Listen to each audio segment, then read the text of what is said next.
To give you a little background about my store, what I'm hoping to be my store, it's just our carport outdoor shed, just the shed attached to our carport like a lot of people have with their homes. A couple of years ago though, my husband and I decided to take all the junk out of it, the lawnmowers, the weed eaters, gas cans, just everything that was in there, and to put a bathroom in it, which led me to eventually put a little kitchenette in it. And what we were doing was we were converting it into a living space. We were actually going to move out here for a little while, my husband and I, and give our daughter and her husband and the kids the downstairs area of our house to kind of live in for a while, because they were selling their house that they lived in and they were going to come build by us.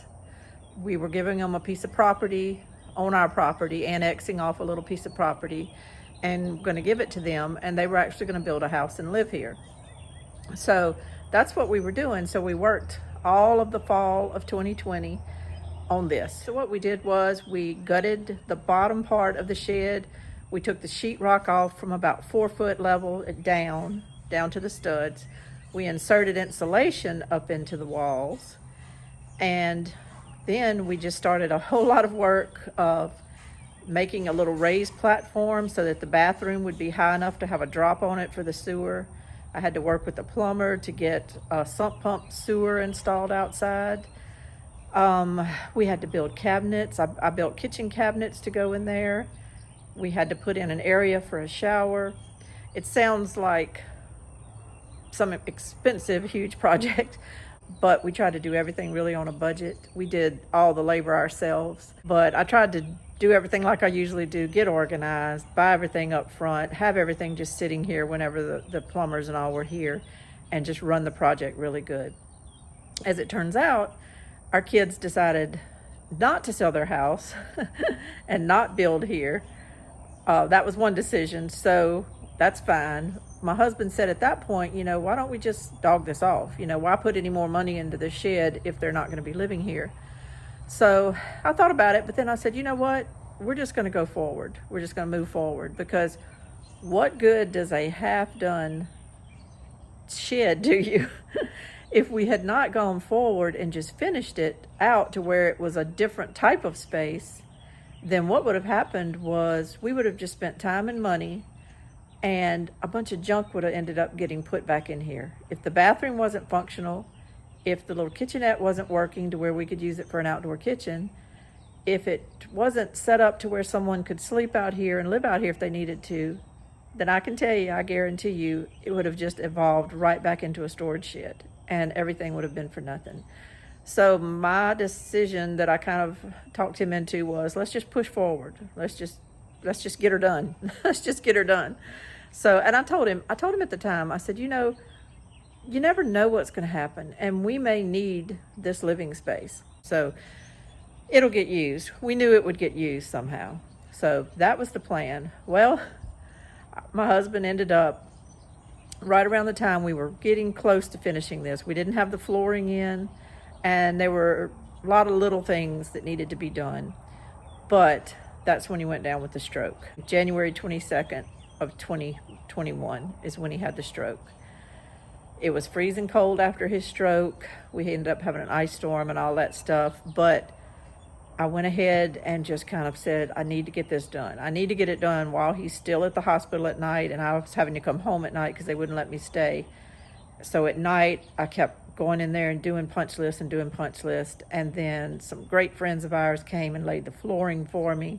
Some other great friends of mine came and helped me just finish out everything, put up toilet paper holders, run a track on the ceiling for a shower curtain. I can't even tell you what all they did. I had a list. She just said, write down everything that needs to be done. I had a list, and they just came one day and just crossed off things off that list. It was like a dream. So everybody was so good to us. So it got done. So after my husband's stroke, our daughter and them said, well, we're going to go forward with selling our house and building. So that's what they started to do. Plans change, things happen. They did end up coming, they sold their house. They actually did end up coming and living here a few months, and they were having to stay out in this shed though. My husband could not handle living out in the shed after that, after his stroke. But they did. They stayed out here with the kids. They were able to cook little meals and have family time out here in privacy. And so it worked out good. They ended up not building here. They ended up buying another house, and then right after that took a job in Texas. So now they've moved to Texas. But I always thought to myself, there was a reason we finished this shed. It wasn't just for those couple of months of them living here. It was just, it'll get used for something. And in my mind, I was thinking, maybe if in our retirement, because my husband's on disability and all now, I was thinking maybe this will be a rental situation, that we can use somehow to supplement income and everything. But as my gardening business, it evolved, and I started Camp Joy Farms and started this YouTube channel and all, it all of a sudden occurred to me, this is the perfect little place for my Camp Joy Farms store. Now, it's not going to be open to the public. It's not going to be all inspected and certified and everything as a public business.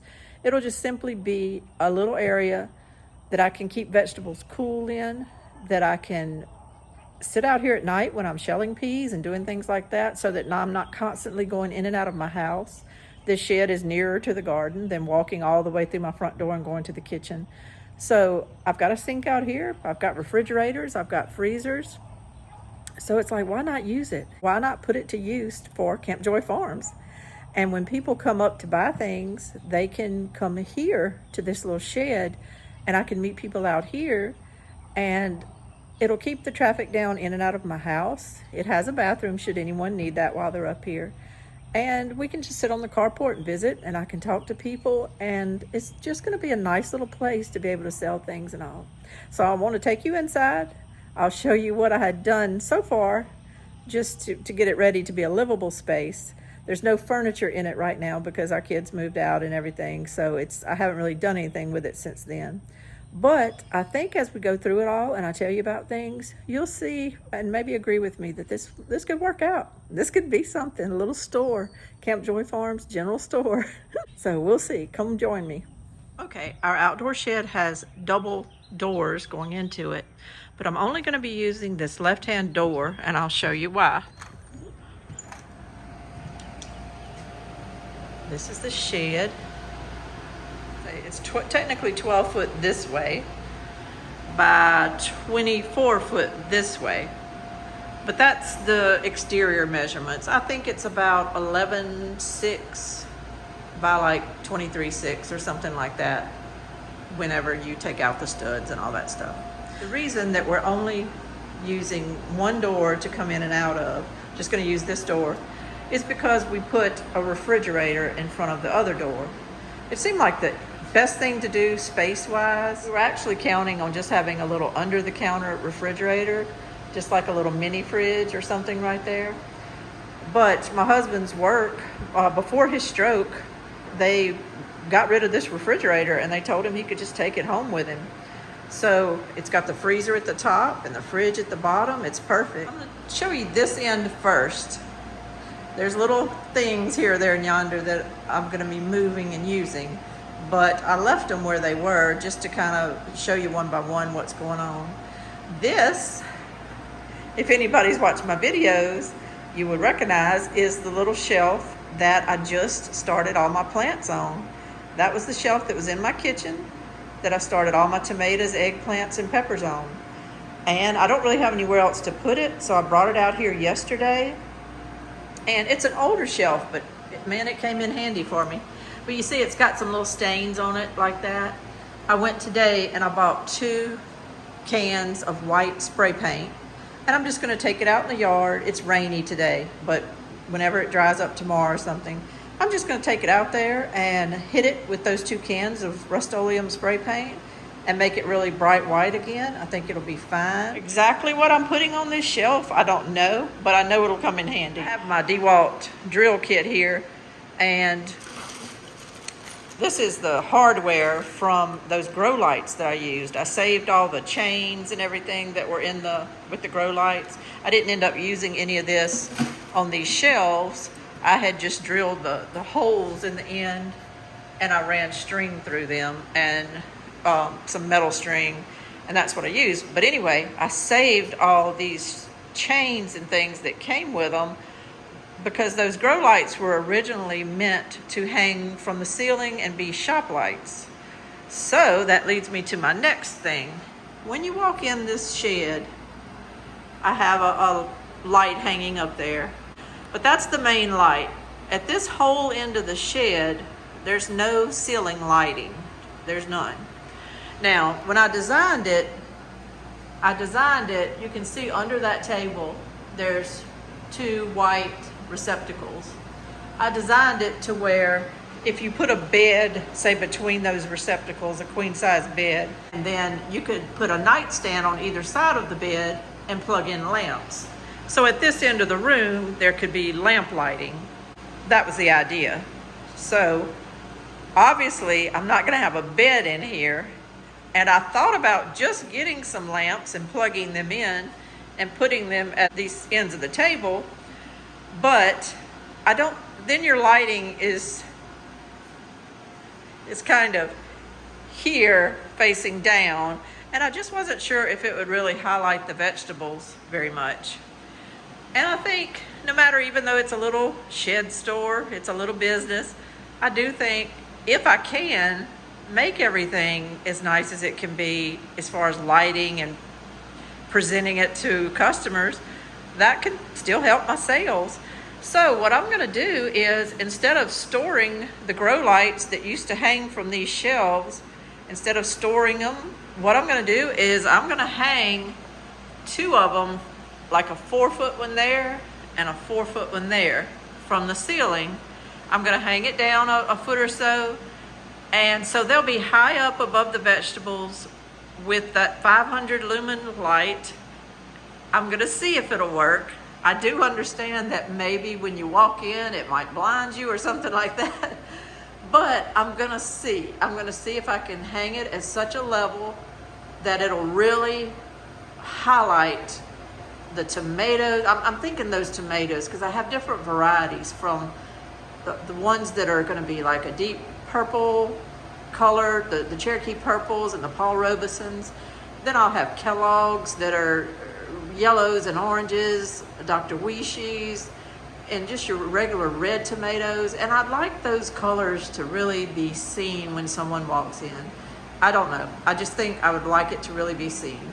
So I'm going to try. I'm going to hang those lights from the ceiling, and I feel like it's just going to light up this end of the shed, and I'm hoping that it works out good. Now, well, let me start with this table. Look at this table. It's 10 foot long. My brother-in-law retired from teaching last year, and somehow or another, these tables at his school were going to be thrown out. So he was able to rescue about maybe 1 or 2 of these tables, and he asked me if I wanted one the other day, and I was like, yes. I just love it. It's 10 foot long. I just love it, and it's perfect in here. And then my brother-in-law said, I have some little boards that if you want them, you can have them. He said, it's like scraps that he has cut off the end of different things that he was using. And it's these little bead board, tongue and groove boards. And I said, well, yeah, I hate to turn down any kind of lumber, because I used to build furniture, and I love lumber. And if you're a person that puts lumber out in your garbage, sticking up out of a garbage can, I'm the kind of person that gawks at it when she goes by to see what you've thrown out. So this lumber to me was a gold mine. I didn't really know what I was going to do with it, but I do now. What I'm going to do is, there's a staining technique and a painting technique that I used to use when I built harvest tables and coffee tables and things like that a while back. So what I do is I take the Minwax stain, or it can be any brand. It's just you need the darker color. With the Minwax, I like to use Provincial. But as long as it's a darker color from any of the brands, and you stain this, just stain it the dark Provincial color. And then I just take any kind of paint I have. It can be craft paint. It can be just little sample jars you get at Walmart or whatever. But whatever color you want to do, you just take it and you brush paint that on here. Like for instance, I'm probably gonna take this one and brush paint it with some bright red. And you hit the edges up here. You don't worry about covering everything. You just kind of hit it wherever. Give it as little color or as much color as you want on it. Then you let that dry. Then I get out my sander. And you take your sander and you just don't sand it to death. Just kind of pop it. Pop it here, pop it there. Kind of make sure you hit your paint, but yet not taking it all off. And you would not believe when you're done, it makes it look like you have an old piece of wood in your hand with paint chipping off of it, like an old colored paint. It's beautiful. I'll show you a little picture right now of what it looks like on the top of a buffet that I have built in my foyer. I built this a while back using an old barn door, and I'll show you what this painting technique looks like. This is what it looks like on wider boards. It really looks its best when it's done on beadboard or smaller, like 1x4s that are put together with a table. I love it on the legs here, but on the top you can really tell when it's on that beadboard. You can really tell that this technique is just so nice and pretty. Looks so good on beadboard. So that's what I'm going to do to these little signs. What I'm going to do after this is I'm going to take this board and I'm just going to take a paintbrush with like more like a craft paintbrush, not a big paintbrush, but like a little craft paintbrush with a round end on it. And I'm just going to spell out in big white letters, freehand, no stencils, no nothing. I'm going to spell out in white tomatoes. So it'll be a red chippy looking old board with tomatoes written on it in white. And then I'm going to take it and kind of hang it crooked on this wall.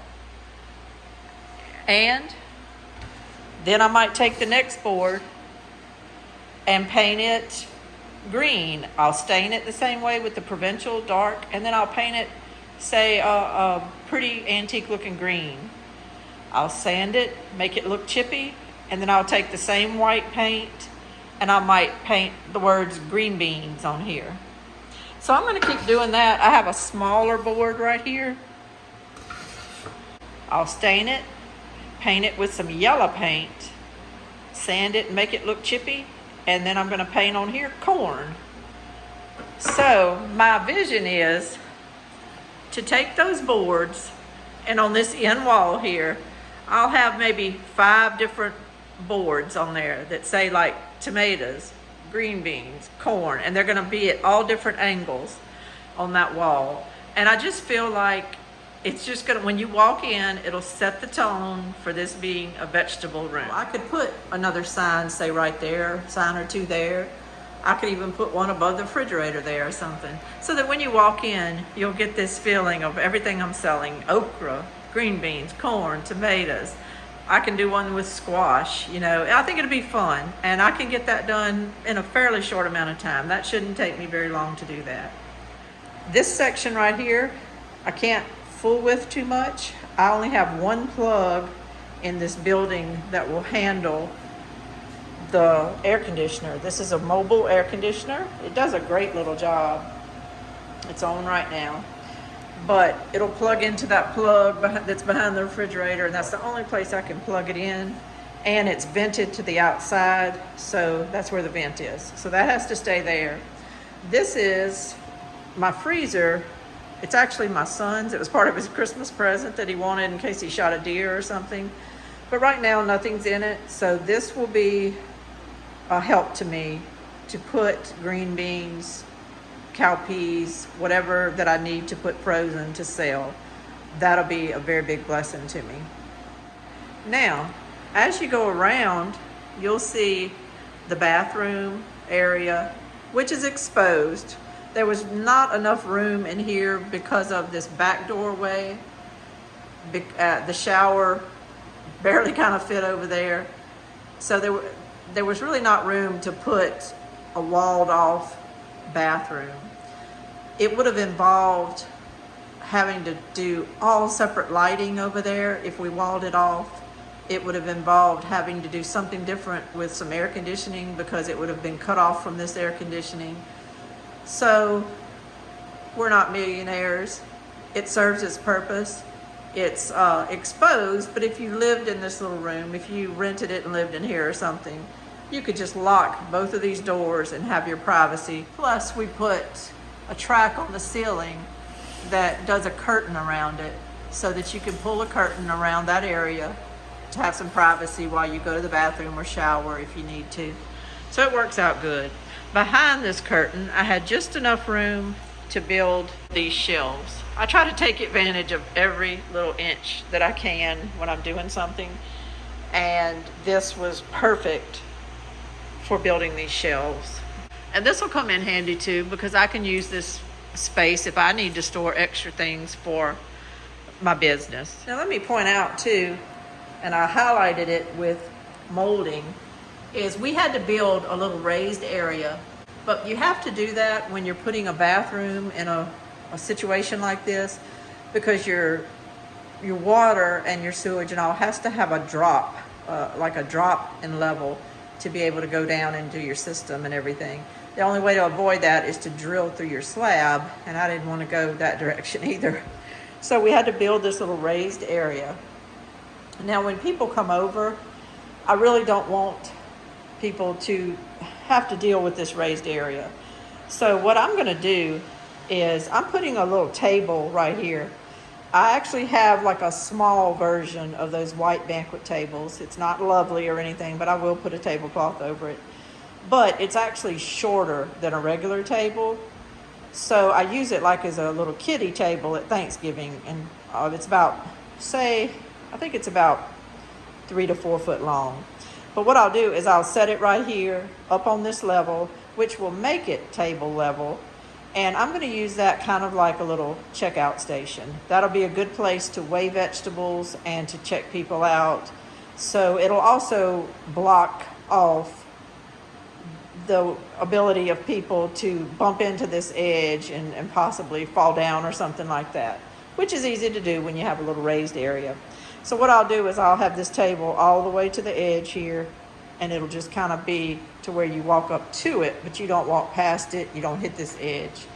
If someone did need to run to the restroom, you can work that out, move the table, but I also have a restroom in my house if that's an issue. So I showed you the refrigerator a while ago. We just put in a small little stove, just a utilitarian little stove. This will be the perfect, to me, little wash station. The sink is fairly big. It's just a little single sink, but it's fairly big. And I can come in here and wash my green beans. I can lay them out on cloths on these counters. It's actually not a bad amount of little counter space for this little size little kitchenette. And I can lay the green beans out to dry. I can be shelling peas while they're drying. And then I can process the green beans, go ahead and put them straight into Ziplocs and turn around and just put them right here in the freezers. And I think it's going to be wonderful. This is just where the shower is. There again, when it's not in use, you can store something in there if you needed to put something out of sight, which, as a matter of fact, I had a box sitting up here a while ago. I moved it just so I can show you the counter space.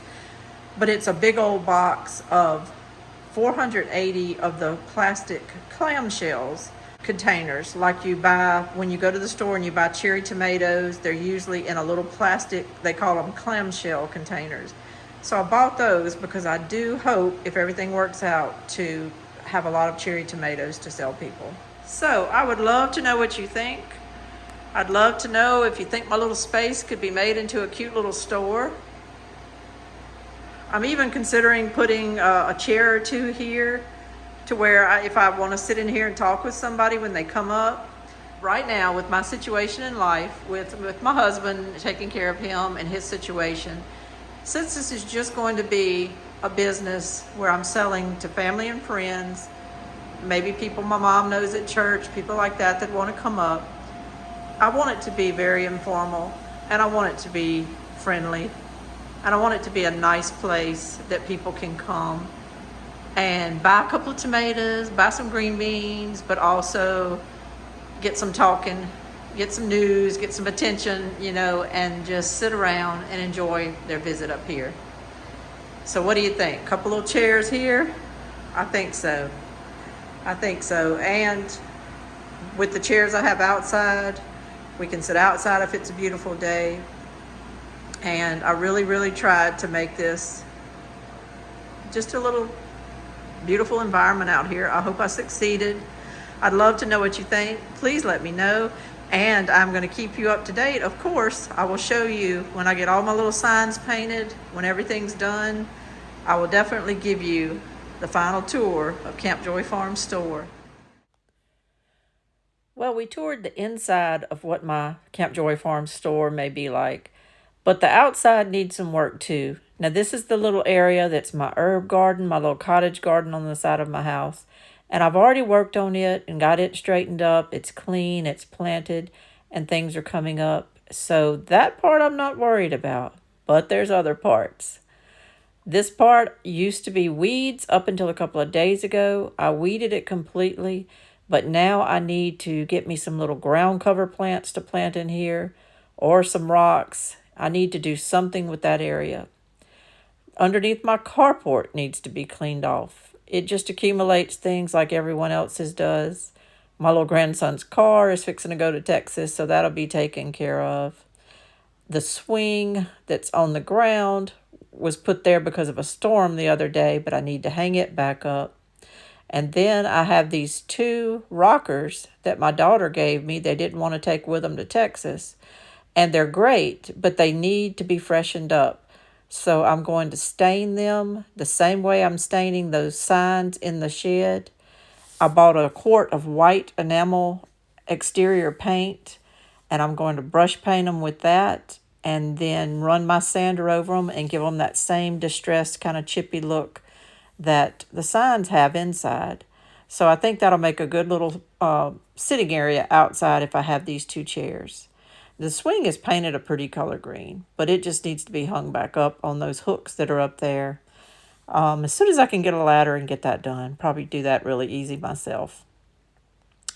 But the big thing is, just like everybody's carports, mine has taken a beating with rain and wind and spider webs.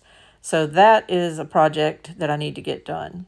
I called and got a price yesterday, but someone wanted $200 just to come do under the carport and the shed wall and all. And I just really feel like that's a big price to pay. It'd be different if it was my whole house, but I really just need my door and my shed wall and the ceiling done. So I'm going to probably end up doing that myself. The next thing that really has to be done before customers come up is I have to get my flower bed straightened in the front of my house. The weeds have just, oh gosh, they've come up like weeds. And so I started tonight working on it. I raked all the straw out of the flower beds. And I'm just going to sit here with my little stirrup hoe and get after the weeds and pull weeds until I clear it all out. It's just, it's gotten really out of hand. You can't complete a project until you at least start. I started this one and got this flower bed done. It feels so good. This is Lainey from Camp Joy Farms. Thank you for joining me. Bye-bye.